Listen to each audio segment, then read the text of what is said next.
เป็นจะได้สิ้นได้เงินดีใจดีใจดีใจจักเปอร์เซ็นต์200 200แม่น ขอขอบใจผู้ใหญ่ใจดีเพิ่นแน่ ขอขอบใจผู้ใหญ่ใจดีจากประเทศไทยที่ และประเทศลาว และประเทศลาวเด้อที่ส่งเงินมาให้น้องกับสิ้นเด้อขอให้อยู่ดีมีแฮง อ่านสิ้นนี่ก็จะเป็น ของ ยูทูบเบอร์ยูซิโนลาวฝากมานำบาบอมตา ไอ้ไส้เนาะ ไอใส่ส่วนเงินกับ FC จากภาคไทย ขอบคุณหลายๆเด้อขอบคุณหลายๆเด้อพ่อบ่ให้เจ็บบ่ให้ใครคอยอยู่ดีมีแฮงคอยอยู่ดีมีแฮงคอยให้ร่ำให้รวยบ่ขอให้ร่ำให้รวย ถ้าอยากได้เมียซอง มาหาสาวจอยกับสาวอ้อยแต่บ่งามเด้อ บ่งามบ่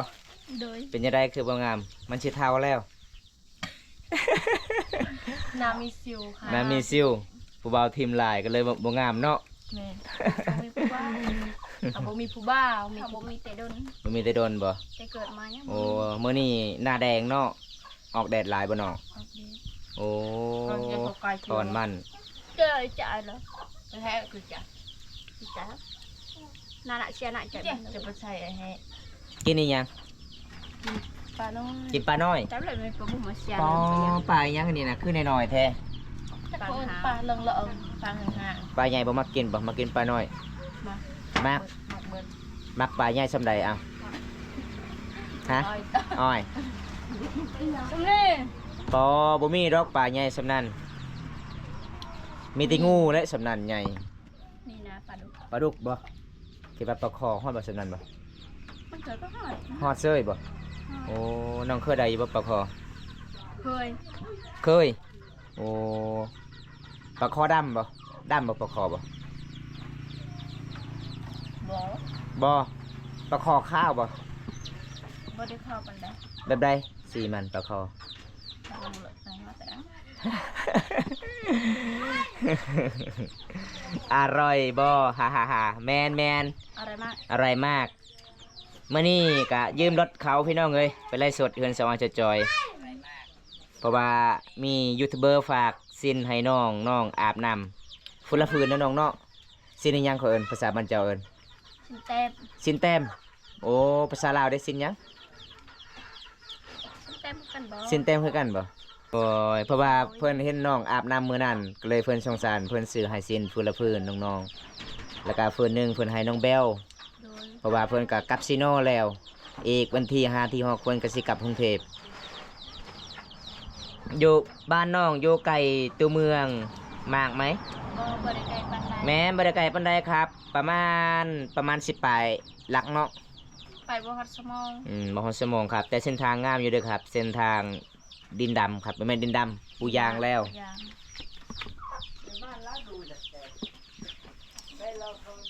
เพราะว่าบ้อมตากะหากะมาแต่ปลูกมันพี่น้องก็เลยบ่มีรถสิไปกะเขียนอยู่ในเพจบุ๊กก็เลยมีผู้ใหญ่ใจดีทางบ้านเพิ่นว่ามีรถคอยเด้อให้เจ้าเอาไปโลดมื้อนี้สำหรับมื้อนึงเพิ่นให้เอาไปครับก็เลยเอารถเขาเจ้าไปก่อนเพราะว่ารถบ้อมตากะมันเพครับผมยังบ่ทันได้แปลงยังบ่มีเงินครับกินหลายแท้ซอยนี่บ่ได้เจ็บท้องบ่อ้อยคันมองปะบึดบ่ให้มาบึดไงดาวก็เจอปะยานะ ประมาณเนาะได้จักเที่ยถอนมันมื้อนี้ เที่ยวเต็มเที่ยวน้ ไม่ยังเที่ยวเต็ม ำเที่ยวเลือดหนึ่งนะเต็มแต่ว่ายังเลือดฮะแล้วโบราบ่ได้แล้ววันนี้เห็นบ่พี่น้อง เลือดเลือด บ่เป็นบ่รถบ่ฮะ เลือดไทยคันหนึ่งนะเต็มแต่ว่าคันหนึ่งนะตะดี คันหนึ่งนะบ่เต็ม โอ้ยกินหมูกระทะได้สิโอ้ยบ่มีเงินเนาะน้องเนาะ โอ้ยเกิดมาจากเขาเอิ้นหมูกระทะ บ่เคยได้เห็นเลยเนาะหมูกระทะ เป็นแต่ เคยกินแต่ส้มกุ้งบ่กุ้งซอนเนาะมาเมื่อนั้นได้กินก้อยปลาเนาะมื้อนี้เจ้าบ่ได้ไปใส่บ่หมองบ่ถ่ายเวียกลาย บ ไม่ได้กดมัน พาเวียกหลายซอยไปไสสะจอย สดจอดไปเฮ็ดเจยวาน เฮ็ดเจ้บ้านสิกินส้มต่อกินยำบ่อิ่มบ่ เนี่ย โอ้กินหลายแท้เนาะคันบ่ตากินคือน้องคือสิเจ็บท้องเลยเด้แต่ใครตอนนี้มีคนนำทายเลยเนาะตอนนี้เนาะแต่ยังบ่มีน้ำเนาะน้องเนาะโอ้คันบ่มีน้ำนี่สิไปอาบอยู่ไสมีแต่น้ำสร้างคือเก่าแล้วเนาะมันไก่พี่น้อง บางเทื่อก็อาบบางเทื่อก็บ่อาบ โอ้ดอย เราพี่มังตังเราช่วยจะดังลอย ไผ จะดังลอย อายะนางลอย เป็นยัง ถึงกรีน เป็นยัง เอาจะเคลื่อนจะเป็นรับอยู่เซนทางตอนอุกเอากันมั้ง เขาหาบ่เห็น เห็นขึ้นนี่ บ่ นะ แม่นลาบ่สบายบ่ บ่นานเราเป็นคนเอาอุก โอ้ ถ้าเรื่องตลอด โอ้โดยดีจ้าสะอ้อยหลายใจได้ยินว่าไปหาไปหักอกผู้บ่าวมาบ่มียังไปหักอกผู้บ่าวมาบ่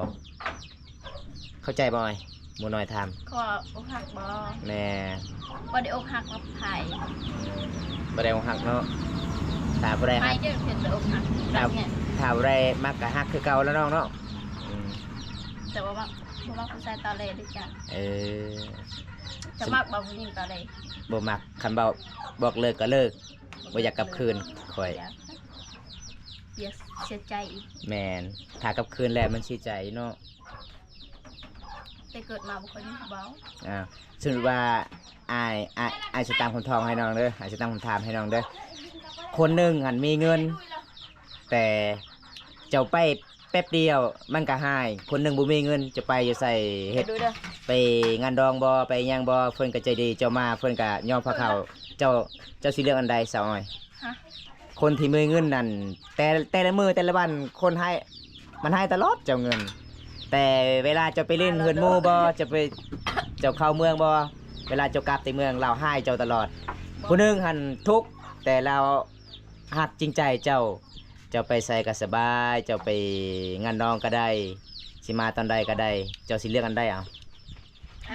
คนที่มีเงินกับคนถูกข์เจ้าสิเลือกอันใด แล้วคนทุกข์ค่ะ เลือกคนถูกข์เนาะโอ้คนถูกข์แบบว่าเฮาฮักแฟนเฮาเนาะเขาฮักแฟนเฮาเนาะเขาก็ถูกข์เฮาก็ถูกข์ จะดูเด้อ คนที่ฮู้คนที่รวยที่ห้างนี่ก็น่าเฮ็ดผิดเป็ดเดียวเขาก็เว้าแล้วเนาะโอ้แม่นความพี่น้องบำตาคือกันได้บำตาบ่เลือกเงินบำตาเลือกใจอีหลีถ้าเลือกเงินมันเลือกเงินนี่มันก็ผิดพลาดเป็ดเดียวมันก็สิเจ็บใจเฮา แม่นอันเราสิจ้าดูอีกเหรอ เอาสาวอ้อยเรียกได้ไงครับ มันจะดูดิ คนที่รวยแต่นิสัยเสียกับคนจน แต่รักจริงสาวอ้อยจะเลือกวันอันไหนเอา คนจน คนจนเด้อ เดี๋ยว หมูน้อย คนที่รวยมักไปเที่ยวเนาะได้เงินแล้วก็ไปหาผู้สาวคนใหม่เนาะแม่นเนาะมีรถมีราง เขามี คนจนรถขี่ก็บ่มีเนาะก็เลยอยู่เฮือนดุมันหากินปรับอาหารธรรมศาสตร์ปลาธรรมศาสตร์เนาะ กินข้าวนะ กินข้าวโอ้ได้ปลายังปลาจาดบ่ปลาขาว ปลาน้อยๆจ้ะ ปลาน้อยๆโอ้กินอาหารแซ่บเนาะมื้อนี้เนาะ แซ่บค่ะ แซ่บเลยแหละหากนมาแต่ส่วนเนาะมาแต่ไห้เนาะ จานในเสียงแล้วก็จะเป็น กินปลาตลอดเบื่อคือกันบ่น้อง นี่ โอ้ อยากกินสินได้ อยากกินซีนอีก อยากกิน คันอยากกินซีนก็ไปยิงพานโลด อยากบ่มีแล้ว บ่มี อยากกินปลาเน้นข่อย เป็ดแฮวอยู่ผู้เด้ไปดักแฮวอยู่ผู้ก็ได้กินโลดพาน อยากกินปลาเน้นอยู่หาน สิกินปลานิ่นอีก เปรี้ยว เอ้าอันนี้ก็ปลาเด้นี่เด้สิกินปลานิ่นอยู่ไสอีก บ่แซ่บเรียงบ่อย หนูอ้อยปลาสะแบงเอาบ่ พี่ละเตตามฮะเห็นแล้วบ่ปลาสะแบงมื้อนั้นเรามาจากเถื่อเรามาเรียนน้ำน้อง หนึ่ง 1เถื่อปลาสะแบงอยู่โดนบ่ บ่โดน นาที บ่ฮอดนาที โดย มีแต่ลาวสิเลาะไปทางบ้านปอพุ่นเนาะมื้อนั้นเนาะอืมถ้าคอยบ่คอยมีตังค์สาวอ้อยแสบสอบบ่หมู่น้อยบ่มีเงินเจ้าสิมักบ่ จะสิมักบ่เขาถามนั่น มักส่วนบ่า สาวอ้อย สมมุติว่า ดึงใคร ชาวจอยได้หมูน้อยถามชุดว่าหมูน้อยบ่มีเงิน แต่หมูน้อยหักจริงใจส่วนบอมตามีเงิน แต่บอมตามักไปตลอดแบบนี้น้องสิเลือกอันใดเอา เลือกหมูน้อย เฮ้ย หมูน้อย เลือกหมูน้อยเด้อเพิ่นว่าเด้อแซ่บบ่น้องอร่อยเนาะกินมะม่วงกับข้าวบ่ ก็ใหญ่จัดดู โอ้กินมะม่วงกับข้าว จัดเลยมาเลย มาเด้อครับ กินปลาน้ำกันเด้อครับ เด้อ มาเลยเยอะเด้อเลย กินข้าวครับกระเจวนะ ไปเจียวหวานเนาะหนูมันรี มากินกันแหละ มากินกันเลยมาเด้อมากินกันเลยกันเลย ไอ้บุญว่าสบายดีน้องออยน้องจอย สบายดีไอ้บุญ มากินกระเลมน้ำนองเด้อ มากินกัน มากินกันเล่มน้ำนองเด้อมากินกันเล่มน้ำนองเด้อ ภาษาบรูเอิ้นกระเลมบ่นี่ได้ กระเล่มกัน กระเลมคือกัน นี่นะกระเล่มเสื้อก ระเลมเชือก กระเล่มเสื้อ เชือกกระเลมเวียดบ่หรือว่ากระเลมลาวกระเลมไทยเนี่ย กระเล่มเวียด กระเลมเวียด นอนแล้วจ้ะอุ่นไปอุ่นใส่ฮะ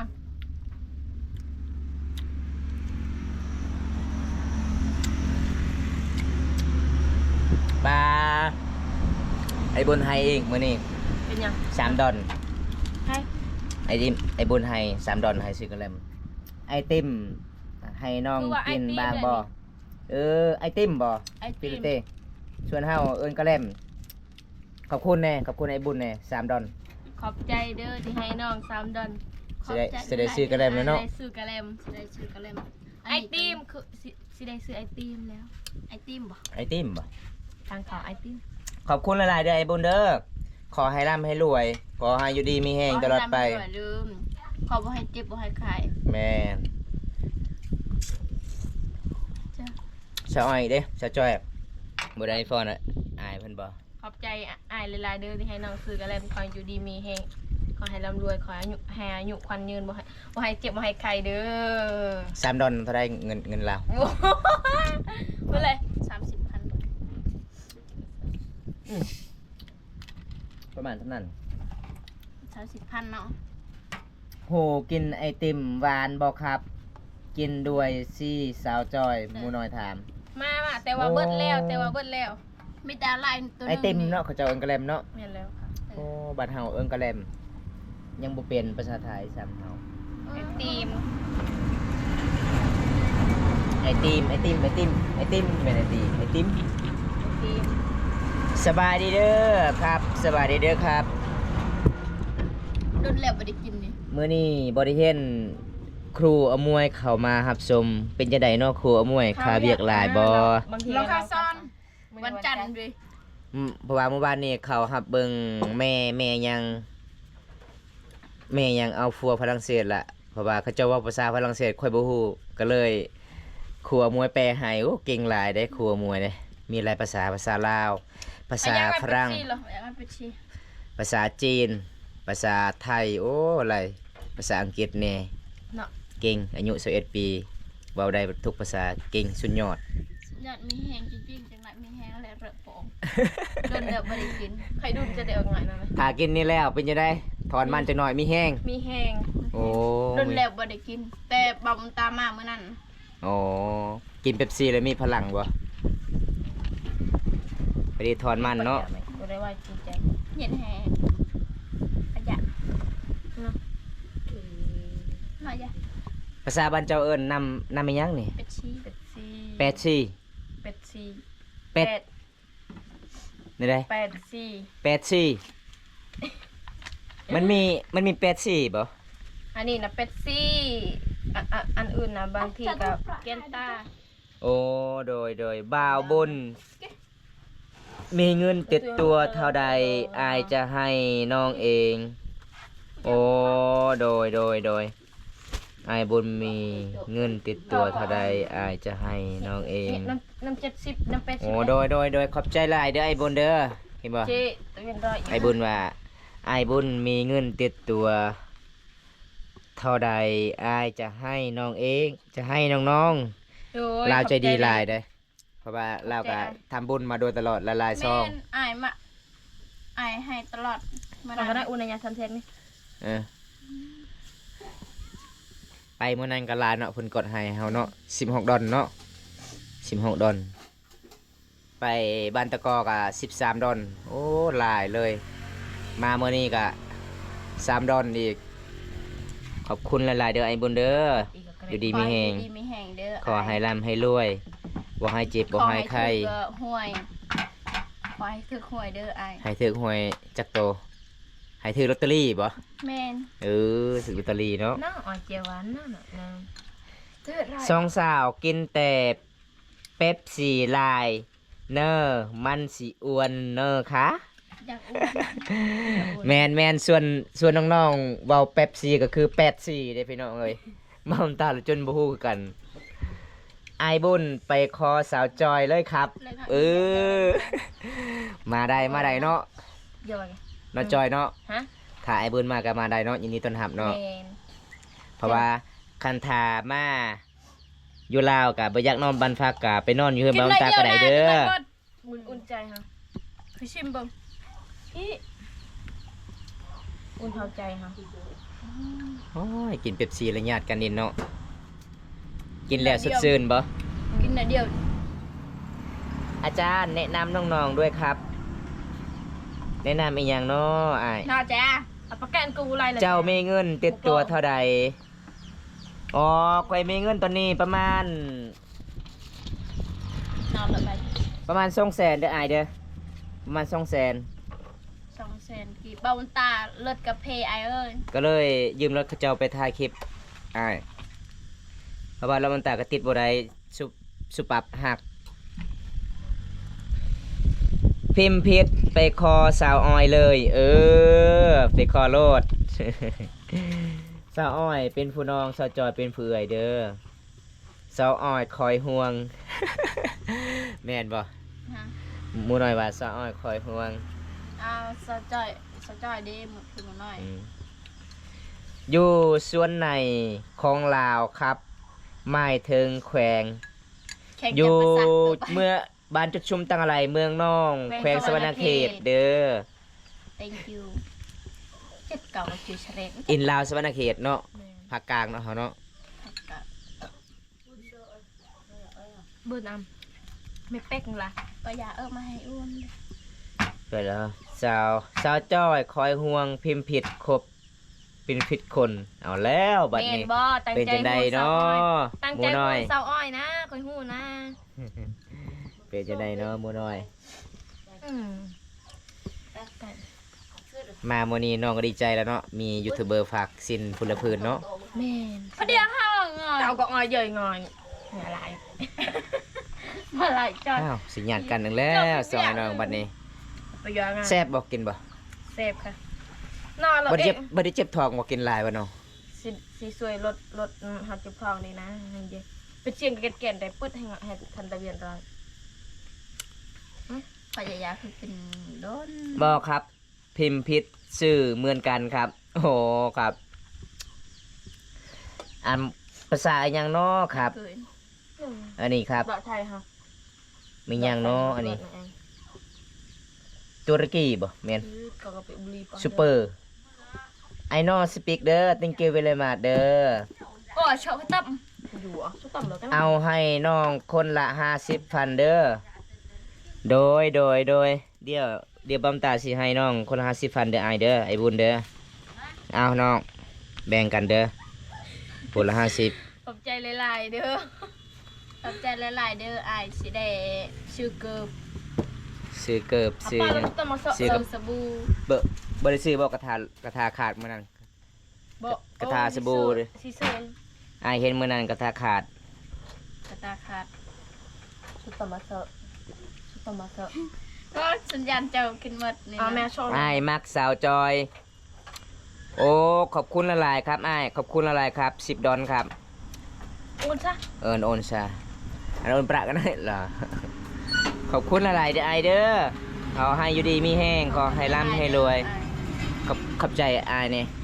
ขอบใจหลายๆอ้ายเด้อที่ให้น้อง10 ดอลขอให้อยู่ดีมีแหงเด้อสาธุ สาธุคอยถึกเลขเด้อ ขอบคุณละลายเด้อไอ้บุญเด้ ค อ อยถึกเลขตอนแรงเด้ออ้าย โอ้ยหลายสุดเมื่อใดเพิ่นก็ให้เมื่อนั้นเลย ลายสดมือละ10ปลายเหรียญฮอดมือละ10ปลายดอน20ดอน ได้เลย ฮอด100เหรียญก็โอ้ก็หลายเติบได้100ดอนก็ประมาณ2ล้าน1แสน54,000นี่ล่ะ โอ้ยเฮาบ่เคย ฮะ นำไปไม่เลย 10ดอน10ดอนนี่ก็คัน YouTube บ่ฮักก็ประมาณ210,000 YouTube ฮักประมาณ 30% เอาป้าได้เลยอ่ะ ขอบคุณหลายๆเด้อไอายเด้อให้อยู่ดีมีแฮงขอให้ร่ำให้รวยได้10ดอนดีใจหลายครับอ้าย ไปย่า ช่วยน้องๆแล้วก็ช่วยบำตา เฮบ่เคยเห็นเงิน2ล้านอ่ะ บ่เคยเห็น เคยเห็น บ่เคยเห็นเงินบ่าวบำตาเคยเห็นอยู่เงินเคยเห็นอยู่เงิน แต่ยังบ่เคยได้เห็นเงินบาทกับเงินดอนบ่เคยเห็นจักกีบบ่เคยเห็นจักใบเลย เงินดอน เห็นแต่เงินเวียดนามเงินลาวเห็นอยู่ เงินดอนเงินอะไรหรอ เงิน คะ เวียดนามแนวใด เงินดอนกับเงินดอลลาร์เด้ อ๋อ เงินสหรัฐต่างป เรา ระเทศ บ่ บ่ ฮู้น่ะเราไปออกซื่อ เป็นเงินเลยค่ะหูซื้อๆแต่ว่าบ่เคยเห็นใบ น้องก็เห็นบ่ฮูบเงินดอนฮูบบาวบำตาอยู่เงินหั่น มาบ่ได้ฮู้จักแต่บาวบำตาเนาะ แม่น โอ้ยกินแสบหลายพี่น้องอร่อยมาก กินสมกับน้องออยน้องจอยตอนนี้ไอสิกลับกันเด้อมื้อนี้ก็บ่มีหยังสิไปฝากน้องก็มีสิ้นยูทูบเบอร์จากซีโน่ฝั่งลาวเพิ่นก็เป็นห่วงน้องบ่มีสิ้นสิอาบน้ำมื้อนี้ก็ดีใจนำเพิ่นหลายๆเด้อน้องเด้อ ๆ มื้อหน้าก็ไอก็มีเวลาว่างก็มาเยี่ยมยามกันใหม่เนาะ ขอกล่าวคำว่าสบายดีบันสวนบายบาย ไปกันเด้อจอย บ๊ายบาย บายบาย เดินทางปลอดภัยเด้อ จ้า